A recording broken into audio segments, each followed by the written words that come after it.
கஞ்சா வழக்கில் சவுக்கு சங்கர் மதுரை போதைப் பொருள் தடுப்பு பிரிவு நீதிமன்றத்தில் ஆஜர்படுத்தப்பட்டார். இதுகுறித்த கூடுதல் தகவலை செய்தியாளர் மாரிசாமி வழங்க கேட்கலாம்.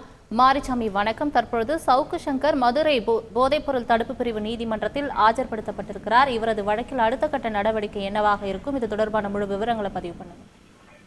கஞ்சா வைத்திருந்ததாக தேனி போலீசாரால் சவுக்கு சங்கர் கைது செய்யப்பட்டார். அந்த கைது நடவடிக்கைக்கு பின் மதுரை மாவட்ட நீதிமன்ற வளாகத்தில் உள்ள போதைப் பொருள் தடுப்பு சிறப்பு நீதிமன்றம் அதிகமாக கஞ்சா வைத்திருப்பவர்களை மதுரை மற்றும் திண்டுக்கல், தேனி, சிவகங்கை உள்ளிட்ட தென் பகுதிகளில் கைது செய்தால் இந்த நீதிமன்றத்தில் தான் ஆஜர்படுத்துவார்கள். இந்த நீதிமன்றத்தில் தான் அந்த வழக்கானது நடைபெறும்.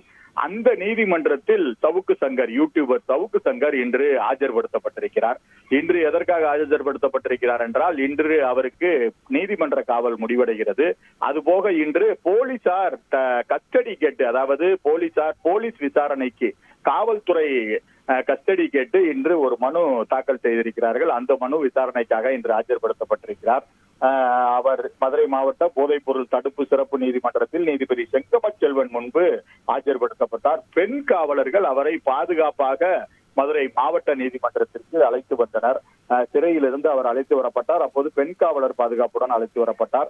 சவுக்கு சங்கர் ராஜரான நிலையில் சவுக்கு சங்கரை மருத்துவ பரிசோதனைக்காக, அதாவது மருத்துவ பரிசோதனை செய்ய வேண்டும் என நீதிபதி உத்தரவு பிறப்பித்தார்.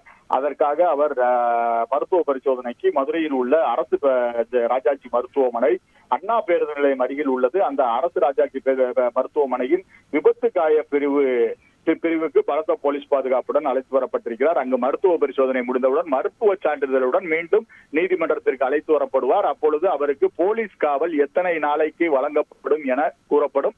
அதையடுத்து அவர் போலீஸ் காவலில் எடுத்து விசாரிப்பதற்காக உத்தரவு பிறப்பிக்கப்படும். அதையடுத்து அவர் போலீஸ் காவலில் அழைத்து செல்லப்படுவார். விரிவான தகவல்களுக்கு நன்றி மாரிசாமி. செய்திகளை உடனுக்குடன் தெரிந்து கொள்ள உடனே சப்ஸ்கிரைப் பண்ணுங்க.